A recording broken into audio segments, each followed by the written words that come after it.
Hello there and welcome to the Trending Now podcast for this Friday, March the 1st, 2024. I'm Louis Butko and thank you for joining us today as we recap the week that was on Trending Now, which you can catch every Monday to Friday, 7 p.m. and 11:30 on CHCH, CHCH.com, and our Trending Now YouTube page. Coming up on today's show, remembering Brian Mulroney, the 18th Prime Minister of Canada, died this week at the age of 84. Emily Tayler is in for Nicole Martin and joins us with the latest. Meanwhile, comedian Richard Lewis also passed away this week. The acclaimed comedian was known for his self-deprecating humor.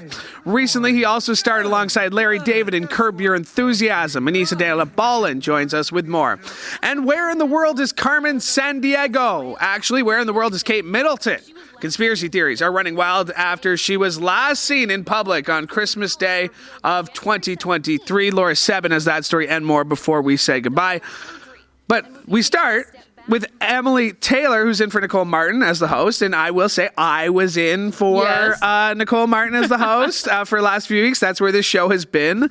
I will admit that this was take two. It's been a while since you've done a podcast. It's been a while since I've done this. This was take two. Thanks to director Mike Corsten for catching us on take one. But 2 weeks of hosting a live show, which is not a small feat. Thank you. Great job. Yes, you're taking over for the next few weeks. Yep. We're thinking of Nicole, who's recovering. Yep. We're hearing good things, so we can't wait to see her back. But it's a lot of fun hosting this show. We got to admit. It really is. It's a very fun show. It is a lot because it's like, you know, and we say this all the time, like there's so much happening. Yes. And like I find people, I was at a baby shower last week where someone came up to me and was like, how do you know all this stuff? Like because you have to be well read, I would think. Like I don't think I know. But it is a difficult job being host and working with Laura and just like deciding on which stories are the ones we're going to attack. Oh, definitely. And like I produced actually one day this week in which you were hosting, I was producing. We had the full like fill-in B team on the blog, and that's the hardest part, honestly, is that day especially. We had so much to pick from that we ended up swapping one of our stories around. There was stuff that we left out we definitely could have included. So it's there's a lot happening, but you got to pick and choose. B team crushed it last two Wednesdays. You're going to do a great job. You did a great job last night. You've done this before. Can't wait to see you the rest of the way. The big story today, this week, and again, this is what makes this job. We're a live show. People may not know this. Yes, there's some elements that, we get it done ahead of time. Yep. But it's a live show. So, 6:45 last night, former Prime Minister dies. Yes. That's the big story today, that being Brian Mulroney. How is this being felt across Canada right now?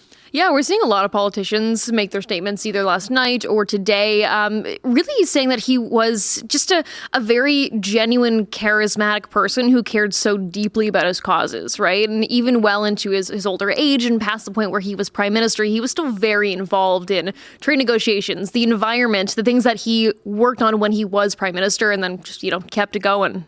Yeah, I mean, the what I've heard, like retail politician, we hear that so much. Like, you need to be able to interact with people. You need to be able to talk. But hearing, people who've worked with him, Al Sweeney, a great reporter we have on CHCH Evening News, he was telling some stories and just says, the most charismatic person. And could call you up, and be the prime minister, but it wouldn't feel like that. And that's a lot of people are remembering him for his charisma and the way he was able to deal with people. Well, I think a lot of people nowadays, politicians are really upset with things that sound very manufactured or PR speak or like, oh, that's like politics talk and whatever it is, that he felt very much, maybe it was a different era, but he felt like he was speaking as a real person, not necessarily as a politician all the time. Yeah. And we're going through all kinds of old footage, even footage when he came to the CHCH offices, I think on Jackson, right downtown Hamilton. And it just, he's there and it seems like he's having a real conversation. I've never met him, but. It's one of those things that like when a prime minister dies, because there's only so many of them, right? Like it is a big deal. It doesn't happen all the time, right? Yeah. Like a prime minister dying. So what's the plan? Like what's happening? State funeral? Like is there such thing as state funerals in Canada? Like what do we expect to see here? That's a great question. From what I've seen, the family so far has been pretty private about this kind of thing. I don't know if you've seen more details than I have about it. It's still early in the day. I know. Still early days. Story's coming along. Wait. Yeah. That's a great question because I haven't seen anything from the family, like announcing Yeah. what is going to happen. But I would imagine there'd be a very public celebration of life, Yeah. and a big memorial for him. I mean, you're right. There's only so many people who are able to hold this high of a role in Canada and influence many Canadians. Speaking of people in high roles, the Supreme Court of the United States will weigh in on whether Donald Trump will be immune from prosecution, as he claims for trying to overturn his 2020 election loss. He thinks he won it, by the way. Oh, yes. He has made it very clear he thinks he won it. Now, the decision effectively delays criminal prosecution against the former president, potentially pushing any trials until after the election. Yeah. Pretty significant that the Supreme Court's going to hear this. It really is, and it was shocking to a lot of people. A lot of lawmakers and legal experts thought they simply weren't going to weigh in because a lower court already said, like, no, he does not have immunity. There's no blanket immunity for presidents for things that they did while they were in office. So it's shocking, first of all, that they even took it up in the first place. But this kind of is a win for Trump because his lawyers have been doing everything they can to delay, right? They're not necessarily trying to get him out of these charges or get him to win against these charges. Their tactic right now is just push it past the November election. He's doing really well in the Republican primaries right now, and he's not got a bad shot against the incumbent, Joe Biden, even though incumbents traditionally go for a second term in the States. And if he wins, he knows he can pardon himself and that he can tell the DOJ to stop all of these cases, which I think is the goal here. So the question in front of the Supreme Court is, quote, whether, and if so, to what extent does a former president enjoy presidential immunity from criminal prosecution for conduct alleged to involve official acts during his tenure in office. People I've heard, that alleged in there is a big word because who's the one doing the alleging? Because the president will say that, of course, this was his official duties as president, but how much does a president have to actually say about an election in which he's running in, right? Yeah. That's what we're at. And this is the Jack Smith case, right? It is. So that is the trying to overthrow the 2020 election. Yeah, so that's the one that's on pause, the special counsel Jack Smith's case, where it is Trump's role in trying to overturn the election. That's the one that's being like fully just, you got to time out, pause until we get an answer on this kind of thing. And the rest of them will also be impacted by this. He's under so many different civil and criminal cases right now that they're all going to be impacted for whether or not he has immunity. Because if you're allowed to do anything you want as the president and have no repercussions criminally or civilly afterwards, who is he accountable to? Well, that's what he says. He says presidents, this is the word on Truth Social, that without presidential immunity, presidents will always be concerned and even paralyzed by the prospect of wrongful prosecution and retaliation after they leave office. The thing is, there were 43 presidents before him. I actually don't know. Nobody was ever really concerned about this. And that's the thing is, he served a whole term without immunity. So all of them. Yeah, that's what I mean. This wasn't a problem for the 200 years of America before this. The other thing is that he appointed 3 of the judges in the 6-3. That's a pretty dramatic Supreme Court. Yeah. 6 conservative leading judges, 3 more liberal leading judges. I mean, that alone in itself, you're like, is that? So a lot of people have made a suggestion that essentially this is the court saying, we're going to help you out, my political friend, the person who appointed us onto this committee, and at least take a look at the case. There's no saying what exactly they'll rule in this. I'm not saying they're going to give him immunity, but even in looking at this case and saying it has legs, there's some legitimate concern here that the Supreme Court needs to look at it. That's already handing him a win, right? Yeah. That's already delaying things. It's already taking his arguments seriously. He's throwing everything he can at the wall right now, right? To try and get everything delayed. And they're saying, okay, that's legitimate. Let's take a look at this, which is a huge win for Trump. And it probably, to some extent, the 6-3 majority that the conservatives have, including 3 that he has appointed. And, some people are suggesting that, with this, this is just them covering all their bases. And they can say, it did go to the Supreme Court. Supreme Court even rejected it. Mm-hmm. This is what you have to deal with. But it should be interesting. And like you said, it's a win for Trump. Yeah. Which, I mean, you know what? If anyone deserves a win, honestly, if anyone deserves a win, it's that guy right there. Look at the tan. Oh, my gosh. Oh, that's not a great picture. Oh, yeah. I don't know if I'm going to Yeah. Go there? No, I wouldn't go there personally. All right. But You got to finish up your Mulroney story, so I appreciate you making time. Thank you. Thank you. All right, and thanks to Emily Tayler for joining me on today's show. Still ahead, we'll be joined by Laura Sebben. Coming up in just a little bit, we'll be joined by Manesa Dhanabalan, who will give us the latest on another sad death this week as Richard Lewis passed away. We'll get to that story in just a second, but first, I want to get to this. A number of European countries this week insisted they will not be sending troops to Ukraine after French President Emmanuel Macron said the idea should not be ruled out. Kremlin, meanwhile, warned of the inevitability of a direct conflict between NATO and Russia if the alliance sends them.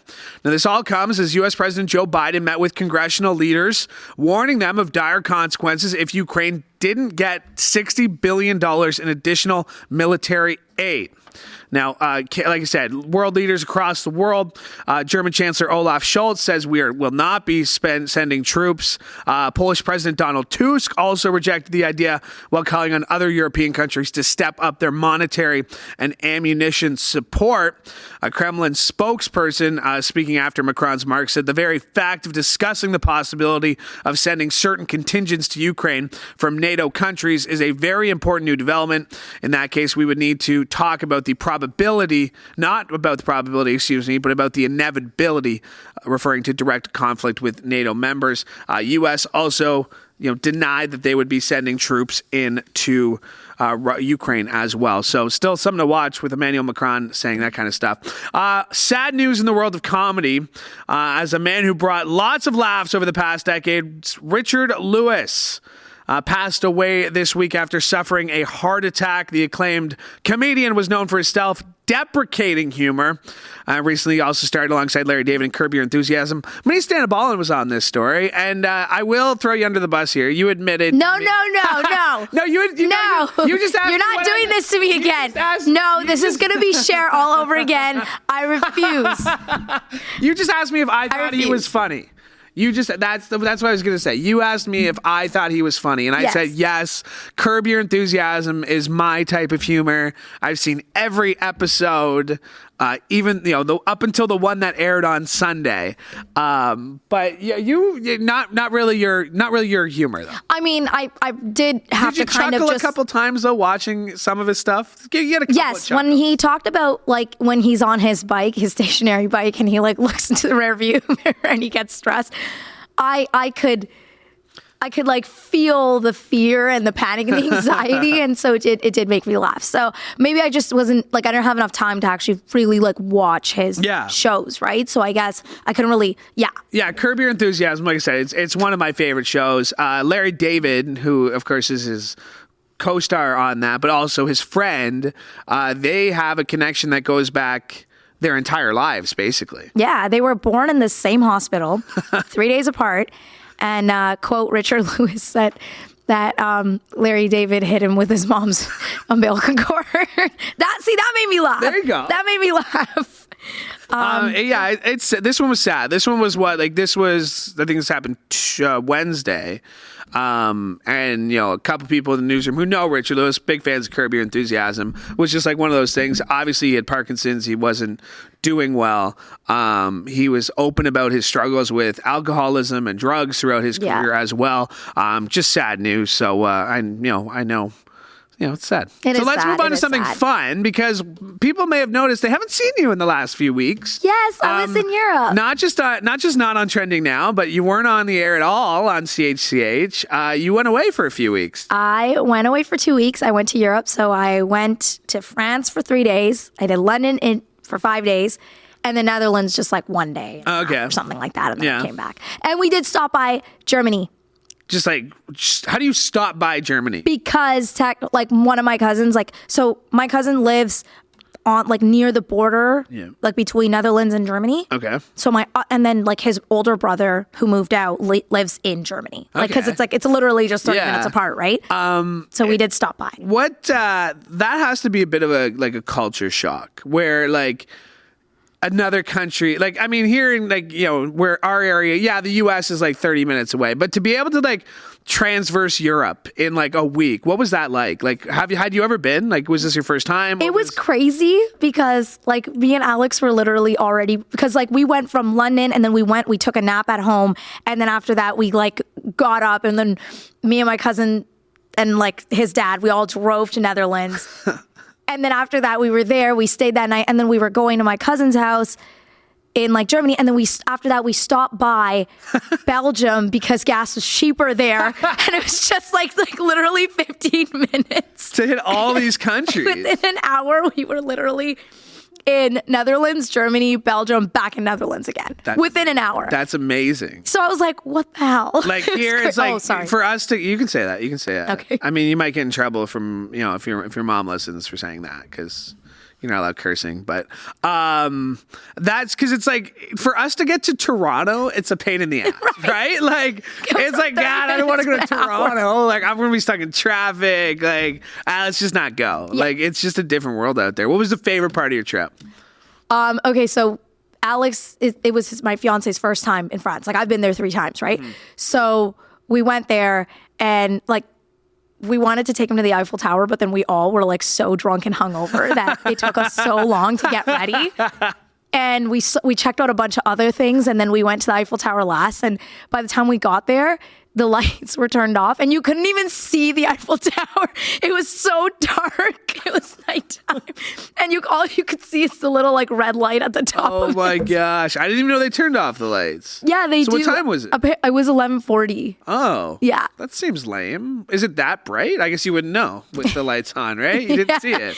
And like the guy we were asking, he was just like they're selling like little like knickknacks in the front and whatever. So we asked him like, hey, like what happened? And he was French, right? So then it was me and Alex who were asking. We don't know French. So he was like struggling to explain to us that it turns off at 11:40. So it was actually really, really funny. You said Alex, did he get to a soccer game? Okay, so unfortunately, no. Oh, no. Because so excited. He was so excited for his Chelsea versus, I think it was Tottenham. Sorry, Alex, if I got it wrong. But then apparently they advanced in something and they went to the finals of something. Yeah, okay. Yeah, so then they were playing Liverpool the day after, and we already left by then. And there's no way we could get tickets for that, right? Yeah, no, that was like the FA Cup final or something, wasn't it? It was a big deal. And Alex was like, that's not happening. No, we had the story. Carabao Cup. We had the story on Trending Now. Oh, yeah? Yeah. Okay, yeah. Yeah, no big deal. But Alex actually instead went to Stamford Stadium. Oh, cool. And he did like a little tour of that, and he had like an amazing time. That's awesome. He also dropped a lot of money on a lot of Chelsea gear, but I couldn't really say anything. Don't you have a wedding coming up? Maybe years it's probably down the road. It's going to go from 3 years to 4 years now because of this trip. What was that adjustment? Because you got back. We were talking about like vacation days. Like you've used your vacation days. I've used all my vacation days. I was so tired. It is March the 1st, by the way. You were back so you flew in Tuesday night and you were back here Wednesday. How are you doing? Like, how are you physically doing? I was okay. I was really, really tired because near that end stretch, it was like a lot of like back and forth, jumping from like France to Netherlands and then coming back to France. It was a lot. Yeah. Not to mention that my nieces got a stomach virus. Everybody except for you apparently got the stomach virus. I know. Even Alex got it. Yes, Alex got it. And so he got stage really 1, Really just stage throwing everybody 2, under the bus here. Really throwing everybody under the bus. Yeah, he's not going to be happy. You told everyone I was throwing up on the podcast? Yeah, it was pretty funny. Yeah, so you survived. Well, welcome back. It's great to see you back. You've made it to Friday. Well-earned weekend. Thank you. Any plans for the weekend? Yes. So it's my friend's birthday. Actually, one of an old PA who used to work here. It's his birthday. Who? Braden. Oh my gosh, really? So it's his birthday today. And so for the second Friday in a row, I think karaoke is in the cards. So I did karaoke last weekend up in Guelph. He's got a karaoke room somewhere in Hamilton. Do you know? Is there a karaoke place in Hamilton? I know it's karaoke place in Mississauga. Yeah, either way. So he's got a room booked out. So I'm going to belt some tunes. You could sing? Yeah. I can sing really well, actually. Can you actually? I can. Like shockingly well. I'm not going to sing here. No, don't ask me to do that. I mean, you do need something. Yeah, like I need like music, like chorus, and give me something. Yeah, I need something. I'm kidding. I'm sorry. Sorry. It's been 2 weeks. It has been 2 weeks. It's been 2 weeks. What are you doing this weekend? Nothing. I'm There you literally just trying to get some sleep. Decompressing, yeah. Laundry, lots of laundry that I literally just left in the basement. So Well, good luck with that. thank you. Thanks for doing this. No problem. All right, Manesa Dhanabalan, my thanks to her for joining me on the show. Okay. Where in the world is Kate Middleton? Yes, Kate Middleton, the Princess of Wales, has become the latest subject of online conspiracy theories as people on social media continue to speculate over why they think she's been away from the public eye. Now, Kensington Palace has said Kate is recovering from a planned abdominal surgery, but that hasn't stopped the internet sleuths from poking around in the princess's life. Now, she was last seen in public on Christmas Day 2023 before Kensington Palace revealed that on January 17th, she was recovering from a planned abdominal surgery and would be taking a step back from public duties until after Easter following the procedure. But after Prince William pulled out of a memorial service for his godfather because of a personal matter this week, Kate's name began trending on X, where a flurry of memes, jokes, and baseless theories began to spread. To help us dig through some of these baseless conspiracy theories and jokes and memes is Laura Sebben, Trending Now producer and co-creator. What's up? Hello. Pleasure to be back on the podcast, Dad. Rocking your Lewis Hamilton shirt. Yeah, it didn't seem to help him today. Oh, we'll get to that. We just finished 10th? 9th? Ninth. 9th. Yeah. Not even the best Mercedes. I know. He had the fastest lap in FP2, though. For what that's worth. It's going to be the Max Verstappen show again, but we'll get to that. Okay, so where in the world is this woman? Probably just at home. Is this fair? Is it a fair question to ask? She's the princess. She Yeah. The king's got cancer. Yep. Right? Like this, know, Prince William having to pull out of this Godfather thing. Like, Yep. it's a fair question. I think it's a fair question, and I think part of what has sparked all this is that while the royals are historically secretive and hush hush, most of the time when something happens and they have an ailment or something, they tell you what's going on. So while they didn't disclose what kind of cancer King Charles has, it was he went in for a prostate examination and now they found something else and this isn't this. And we've seen him since then. So I think people were, the one big thing that people brought up was the fact that it said it was a planned surgery, but that her engagements for the next couple months would have to be either canceled or postponed. So people were like, if it was a planned surgery, why did she have engagements kind of thing? But I don't know. Who knows? Maybe whatever. She clearly had something that she wants to take time out of the spotlight to recover from. I honestly just think it's been funny. It's one of those moments where the internet is let's dig together. Let's do some stuff together. Everybody knows that what people are guessing about her isn't true. And if you don't... She's not getting a butt job? A BBL? No. So it's just a Brazilian butt lift funny. is the new thing. Yeah. Is that a real procedure that people are getting? Brazilian butt lift? BBLs have been around for 20 years. Really? Yes. The Kardashians got their BBLs sucked out. They had them in and they got them taken out. So... I don't think but maybe she did. And you know what? If the princess wanted a bigger butt, so be it. We just found our promo for the show. If the princess wanted a bigger butt. Okay, this story is pretty interesting because Sean Diddy Combs has been accused of sexual misconduct before. This time it's a man. A producer says in a lawsuit that Combs groped him, made him solicit prostitutes, and pressured him to have sex with them. Also alleges he was forced to work in a bathroom while Combs showered and walked around naked. New filing, just the latest in a string of several sexual assault lawsuits filed against Diddy in recent months. This is just getting weirder and weirder. I mean, if you listen to black women, they have been waving the red flag about this guy for 20 years. He's always been sus from what I've heard. So it doesn't surprise me that these things are coming out now. And a lot of what happened last year was there was this statute of limitations thing that they brought around last year that allowed people who were over the age of 18 who had yet to file a sexual assault claim or whatnot, they had removed the statute of limitations as a way to encourage more people to come forward. So that's why you heard 4 last year. But yeah, it doesn't. not to paint like an entire generation, but when you look back at like the people from his generation, like R. Kelly, and like there's some sus people. Yeah. The music scene in the 90s used to be a lot more volatile, but from the sounds of it, he didn't leave it in the 90s. He's been doing it. And yeah, I think the best example of probably what he's like behind closed doors would be if you like read through the suit that his ex-girlfriend Cassie filed about him. Which he settled. That one he didn't even take. Yeah. That one was like, okay, I don't want to take this And to court. she came out and said after the fact that it settled, she was like, I don't care to settle it and not take him to court. I'm just glad that this information is out there and people know what happened to me.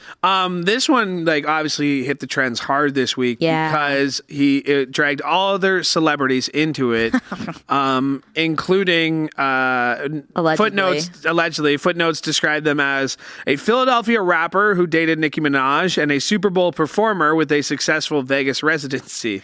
Which, if you're going to redact the names, why put a very descriptive footnote about who it is? You could have just said Philadelphia rapper, but you had to like who dated Nicki Minaj. And then you could have said someone with a successful Vegas residency, because then you could assume it could be anybody. Yeah. No, Super Bowl performer.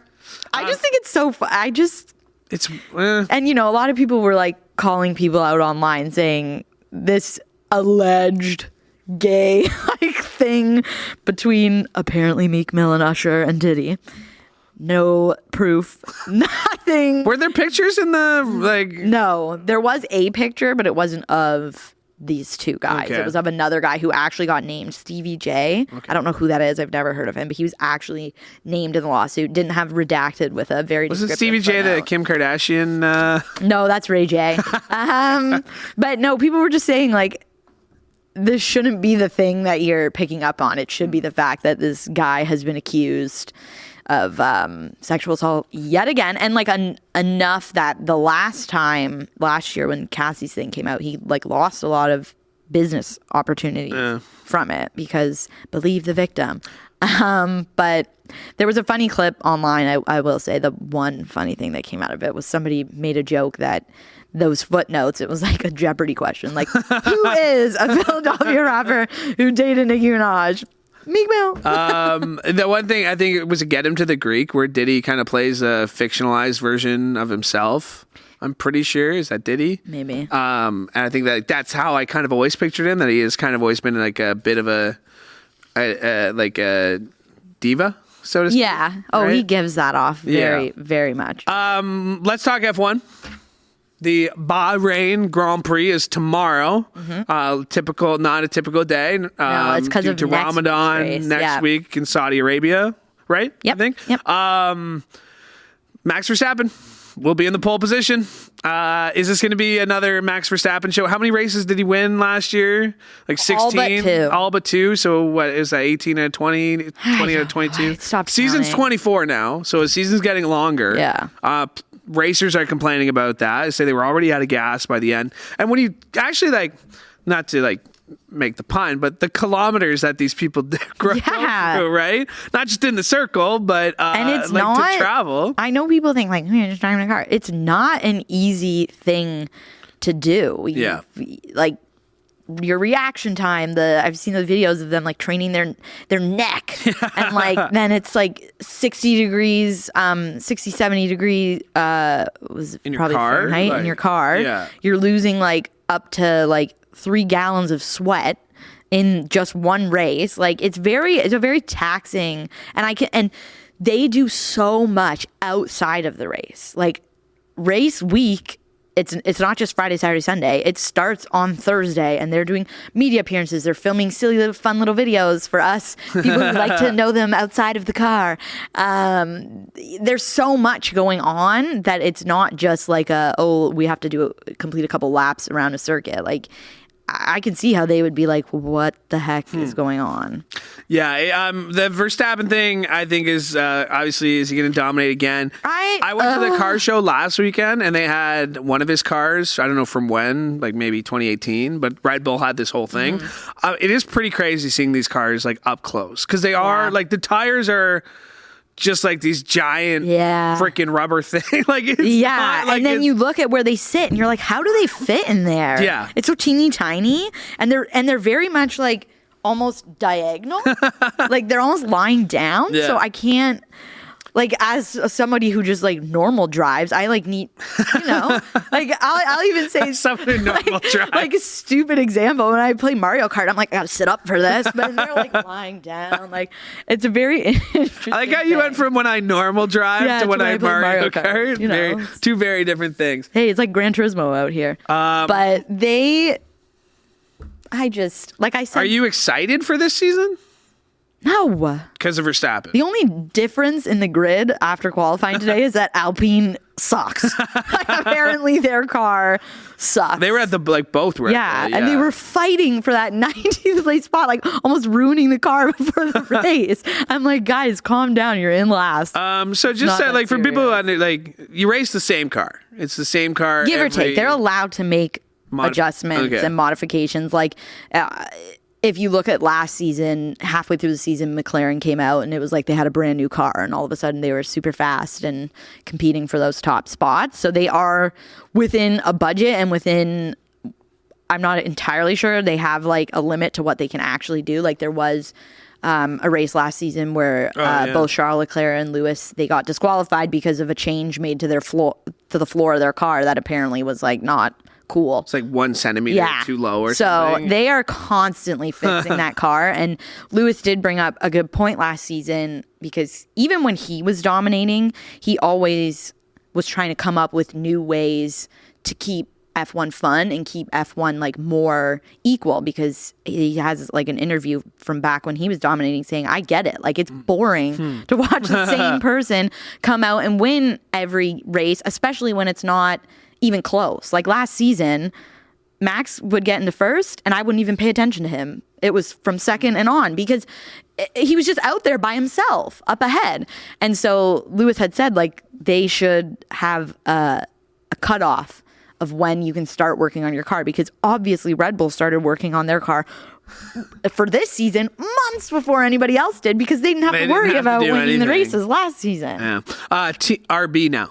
They're going by RB. RB. Oh. Red Bull. That's what they want to go by. Then he's got this RB. the F1 Primo Supreme Steak bet. I don't know. Whatever team Valtteri Bottas is on I'll take has your a word on it. weird long extendo name. Really? Yeah, and they didn't even know what racing suits they were going to be wearing until like last week, because apparently there was an issue with one of their sponsors, so they couldn't even make the racing suits yet. Outside of this race at 10 a.m. tomorrow, what else you got going on this weekend? I'm going to see Dune 2 tonight. Oh, your boy, Timmy Let's Chalamet. Your boy. Going to the VIP theater. Is he still dating the Kardashian? Allegedly, they've broken up and he dumped her. Oh, good for according to the him. reports, but Okay, well, have fun. thanks. Thanks for doing this. All right, my thanks to Laura Sebben for joining me today.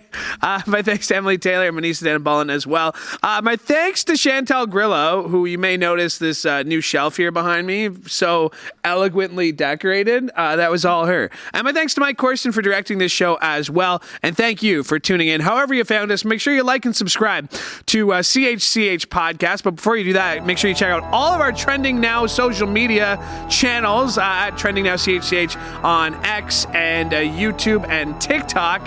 And while you're subscribing, make sure to subscribe to CHCH Podcast so you never miss an episode of this show or any of the other great shows we have for you, like a brand new episode of Sportsline that just dropped today. And you can catch a brand new episode of that every Tuesday to Friday on CHCH Podcast. One more time, thanks for joining us from all of us here at CHCH. I'm Louis Butko, hoping you have a great weekend.